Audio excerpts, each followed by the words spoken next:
ચૈતરભાઈ, આજે કેવડિયા પહોંચો એ પહેલા જ અટકાયત કરવામાં આવી અને બધા જ લોકોને ડિટેન અત્યારે કરવામાં આવ્યા છે. થયું શું હતું એક્ઝેક્ટલી?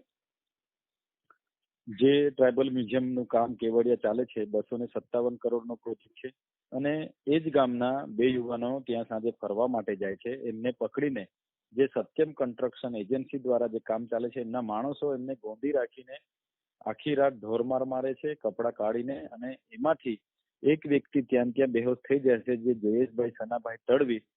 એ જ દિવસે તારીખ 7ના રોજ સવારમાં ડોક્ટર એમને મૃત જાહેર કરે છે, એ મૃત્યુ પામે છે. એના જ સાથે જે બીજા સંજયભાઈ ગજેન્દ્રભાઈ તડવી હતા એમને પણ ખૂબ માર માર્યો હતો, એ પણ 8 તારીખે મૃત્યુ પામે છે. એટલા માટે આ બંને યુવાનોને જે ઢોરમાર મારીને મૃત્યુ થઈ ગયા સુધીના જે બેરહમી સુધી માર માર્યો છે, ત્યારે અમે સમગ્ર આદિવાસી સમાજે 8 તારીખના રોજ અમે નક્કી કર્યું હતું અને ત્યાંના નર્મદાના એસપી સાહેબ સાથે પણ ચર્ચા કરી હતી અને એમની સહમતિથી જ અમે 2 કાર્યક્રમો આપ્યા હતા. એક કાર્યક્રમ હતો 9 તારીખે ગરુડેશ્વર અને કેવડિયા બંધલું એના આપ્યું હતું. એ સજ્જડ બંધ રહ્યા હતા અને શાંતિપૂર્ણ રીતે બંધ રહ્યા હતા. બીજો કાર્યક્રમ અમારે 5 દિવસ એટલે કે 13 તારીખે મંગળવારે અમારે શ્રદ્ધાંજલિનો કાર્યક્રમ આજનો હતો. પણ આદિવાસી સમાજને જાણ કરી બધા જ કોઈ પણ પક્ષ પાર્ટી વગર અમે બધા ભેગા થવાના હતા. માત્ર 1-2 નેતાઓ નહોતા આવવાના, એના સિવાય બધા જ લોકો અમે જવાના હતા. એમાં હું પોતે હતો, અનંતભાઈ પટેલ હતા, છોટુભાઈ વસાવા હતા, સુખરામભાઈ રાઠવા હતા, સાથે સાથે અનેક નામી અનામી પીડીભાઈ વસાવા હતા, નામી બધા મહત્વના આગેવાનો ત્યાં અમે પહોંચવાના હતા. ત્યારે સરકારને આદિવાસીઓ ભેગા થાય એ રૂલિંગ પાર્ટી અને સરકારને પોસાય નહીં. એના લીધે પોલીસનો ઉપયોગ કરીને આજે અમને તમામ આગેવાનોના ઘરે ચુસ્ત બંદોબસ્ત મૂકીને બધા જ આગેવાનોની પોતપોતાના ઘરે જ અટક કરી દેવામાં આવી છે. અમને પણ અહીંયા રોકવામાં આવ્યા અમારા ઘરે. ત્યાંથી અમે નીકળીને જયારે કેવડિયા જતા હતા ત્યારે ડેડિયાપાડા અમને પોલીસ સામે અમને ઘર્ષણ પર ઉતરવું પડ્યું અને અમને પણ ડેડિયાપાડા ડિટેન કરી લેવામાં આવ્યા. તો શું અમારો અધિકાર નથી? અમે ભારત દેશના નાગરિકો છે, આદિવાસી આટલો મોટો સમાજ છે, અમારા 2 યુવાનોને અમારો વિસ્તાર, અમારી વસ્તી, અમારી જમીનો છીનવી લઈને ત્યાં આવીને ઢોરમાર મારીને મારી નાખવામાં આવે તો શું ન્યાય મેળવવાનો અમારો અધિકાર નથી? અમને એટલી પણ સ્વતંત્રતા નથી કે અમે બધા ભેગા થઈ શકીએ, એકસમ થઈ શકીએ? તો કેમ ભાજપને ડર લાગે છે, કેમ સરકારને ડર લાગે છે તો આ કાર્યક્રમો અમને અટકાવવામાં આવે છે? એટલે આ માત્ર ને માત્ર રાજનીતિ કરીને અમારી સાથે અનેક વખતે આ થયું છે અને એમાં અમને દુઃખ થાય છે. એ 2 અમારા જ સમાજના નેતાઓને પેટમાં તેલ રેડાયું આમાં અને એમણે આ કર્યું છે. ત્યારે અમે એક આગેવાન તરીકે અમે આજે એક સંપ થઈને કહેવા માટે અમે ત્યાં જઈ રહ્યા હતા કે જ્યારે પણ આદિવાસીઓ સાથે આવો અન્યાય થશે ત્યારે અમે પક્ષ પાર્ટી ભૂલીને એક સંપ થઈને એ અન્યાય સામે ન્યાય માટે અમે એકઠા થઈશું. જે સરકારને પોસાયું નહીં અને આજે અમને ભેગા થવા નથી દીધા, એટલે અમે દુઃખ વ્યક્ત કરીએ છીએ કે ક્યાં સુધી અમારા લોકોને આવી રીતના મારીને મારી નાખવામાં આવશે. ચૈતરભાઈ, હા, એક જ મિનિટ. ચૈતરભાઈ, મનસુખ વસાવા એવું કહે છે કે ચૈતર વસાવા નાટક કરે છે અને શ્રદ્ધાંજલિના કાર્યક્રમમાં ને બધું કરે છે અને રાજકીય રોટલા શેકે છે પોતાના. બેન, કેવડિયામાં હું ક્યારે ચૂંટણી લડવા જવાનો પણ નથી, લડવાનો પણ નથી. અને મૃતકોના પિતાના મારા પર ફોન આવ્યા. 7 તારીખે એમના સનાભાઈના ફોન આવ્યા, 8 તારીખે ગજેન્દ્રભાઈના ફોન આવ્યા બાદ હું ત્યાં પહોંચ્યો છું. કદાચ એમને મારા પર ભરોસો હશે કે ચૈતરભાઈ આવશે તો અમને ન્યાય મળશે, એટલા માટે જ એ લોકોએ મને બોલાવ્યો છે. તો મનસુખભાઈની તમે વાત કરો છો એ તો અમારા વડીલ છે, ઉંમર એમની ઘણી વધુ છે, નામદુરસ્ત પણ રહે છે. એમને સમાજ સાથે કોઈ નાવા નીચોવાનો પણ વ્યવહાર નથી.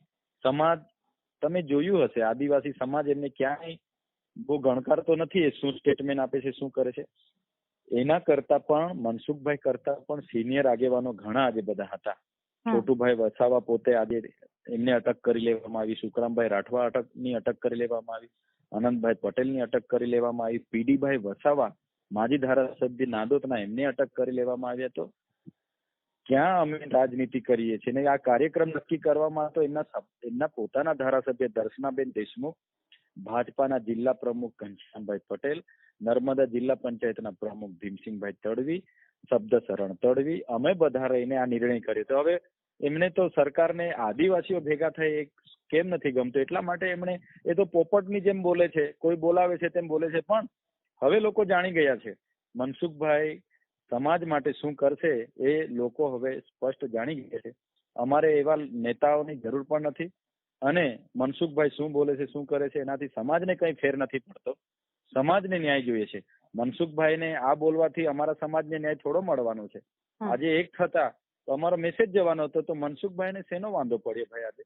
એટલે આ વ્યક્તિ એ રાજનીતિ જેવી વ્યક્તિ છે, એને દરેકમાં રાજનીતિ જોઈએ છે, પણ એ અમારી લડાઈ મનસુખભાઈ સાથે નથી. અમારી લડાઈ એક વિચારધારાની છે અને અમારા આહવાનથી આખા ગુજરાતના આદિવાસીના આગેવાનો જે અમારું આહવાનને સ્વીકારીને આજે જે હજારોની સંખ્યામાં ત્યાં પહોંચવાના હતા અને પહોંચ્યા પણ છે. આજે પણ હજારો લોકો ત્યાં પહોંચેલા છે.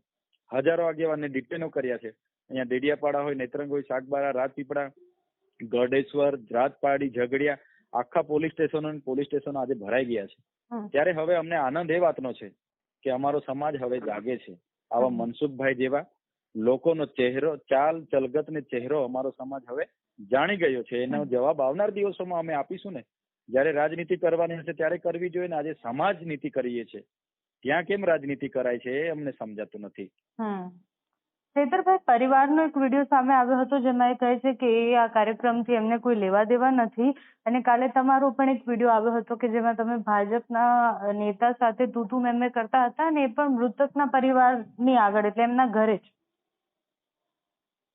બેન, તમને કીધું એમ મને એ લોકોના પરિવારનો ફોન આવ્યો અને અમારી આખો ઘટનાક્રમ તમે સારી રીતે જાણો છો. તમારી ચેનલે પણ એ પ્રસારિત કર્યો હતો.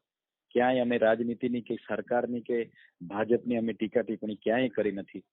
પણ દુઃખ એટલા માટે થયું કે કેટલાક ભાજપના નેતાઓ પોલીસની 2-3 ગાડીઓ લઈ જઈને એમને ડરાવે છે, એમને ગેરમાર્ગે દોરે છે કે અહીંયા કાર્યક્રમો થશે, ધમાલો થવાની છે, અહીંયા બધું તોડફોડ થવાનું છે, લૂંટફાટ થવાની છે અને તમે જેલમાં જશો, સરકારે તમને સહાય આપી એ પણ માંગી લેવામાં આવશે. તો અમે આદિવાસીઓ ત્યાં ચોર છે કે લૂંટફાટ કરવા જવાના છે? એ પરિવારે અમને કીધું, અમુક લોકોએ અમને આ રીતના કીધું અને પછી અમને આ રીતના બોલો એમ કરીને ઉભા રાખીને બોલાવ્યા અને અમારો વિડીયો બનાવવામાં આવ્યો. પરિવારે સ્વીકાર્યું. એટલે કહેવાનો મતલબ આ સામાજિક કાર્યક્રમ હતો, શ્રદ્ધાંજલિનો કાર્યક્રમ, એ શોક સભા હતી. અમે પણ જઈને ફૂલ અર્પણ કરીને અમારી જે વ્યવહાર હોય છે, ભેટ હોય છે અમારો, એ ભેટ આપીને અમે પણ છૂટા પડવાના હતા. તેમાં પણ આજે અમુક વિઘ્ન સંતોષી લોકો જે છે મનસુખભાઈ જેવા, એવા લોકોને નથી ગમતું એટલા માટે આ બધું કરી રહ્યા છે ને. એમાં ક્યાં વાંધો છે? જે ભાઈ ગઈકાલે જે ભાઈ બોલે છે એ ભાઈ જે દિવસે આ ડેડ બોડી પડી હતી એનાથી 100 મીટરમાં એનું ઘર છે. જે ભાઈ મારી સાથે બોલતા હતા ને કે ભાઈ આ કાર્યક્રમ આપણે નથી કરવાના, એ ભાઈનું ઘર જે જયેશભાઈ તડવીની ડેડ બોડી પડી હતી એ દવાખાનાથી 100 મીટરમાં છે. એ ભાઈ 7 તારીખે નથી નજરે પડ્યા, 8 તારીખે નથી નજરે પડ્યા, 9 તારીખે નથી નજરે પડ્યા, 10 તારીખે નથી નજરે પડ્યા. તો સ્વાભાવિકપણે અમારે કહેવું પડે કે તમે અહીંના પૂર્વ મંત્રી છો, અહીંના પૂર્વ ધારાસભ્ય છો, તો તમે ક્યાં હતા આટલા દિવસ સુધી? આજે તમે રાજનીતિ કરવા માટે અહીંયા દોડી આવ્યા છો. એ તો અમે ભૂકાંતર છે એમના માટે લડ્યા છે. તમે અમારા પોલીસ સાથેના ઘર્ષણના વિડીયો જોયા હશે. કેમ અમારો ન્યાય અમે નક્કી કરીએ? એ ભાઈ કે તેમ અમારે નક્કી કરવાનું છે. તો સ્વાભાવિકપણે અમારી લાગણી છે સમાજ સાથે. અમે કેવડિયા ચૂંટણી નથી લડતા, પણ અમારા સમાજ સાથે અન્યાય થશે એ કેવડિયા હશે, છોટા ઉદેપુર હશે કે દાહોદ હશે, અમે જવાના, એમના ન્યાય માટે અમે લડવાના. એમાં અમે પાછી પાની થોડી કરવાના છે. એટલા માટે આ લોકોને એ પોસાતું નથી. આદિવાસી એક સંપ થાય એ રૂલિંગ પાર્ટીના લોકોને ગમતું નથી.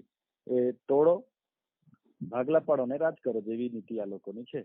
ઓકે ચૈતરભાઈ, હવે આગળનો શું કાર્યક્રમ છે? આજે તો બધાને ડિટેન કરવામાં આવ્યા છે. તો હવે આજે બધાને જે તે પોલીસ સ્ટેશનોમાં ડિટેન કરીને મૂક્યા છે. અમને પણ અહીંયા દેડિયાપાડાના પોલીસ સ્ટેશનમાં લઈ આવ્યા છે. હવે પછી અમે બધા આગેવાનો ચર્ચા કરીશું કે આના બાદ હવે શું કરવાનું. પણ એટલું તો હું ચોક્કસ કહીશ કે આવો જો બીજો બનાવ કેવડિયામાં બનશે ત્યારે અમે કોઈ સાથે સંવાદમાં બેસવાના નથી. ત્યારે અમારે આદિવાસી સમાજ, આપ સૌ જાણો છો, અંગ્રેજો સામે પણ અમે લડ્યા છે. અમે ક્યારે ગુલામી સ્વીકારી નથી, તો આમની સામે પણ લડીશું. અમે ક્યાં અમે કોઈનું ખોટું કરીએ છીએ? આદિવાસી કોઈની જમીન નથી છીનવી, કોઈની નોકરી નથી છીનવી, કોઈની શિક્ષા નથી છીનવી. અમારું બધું છીનવાતું હશે અમે ચલાવવાના નથી.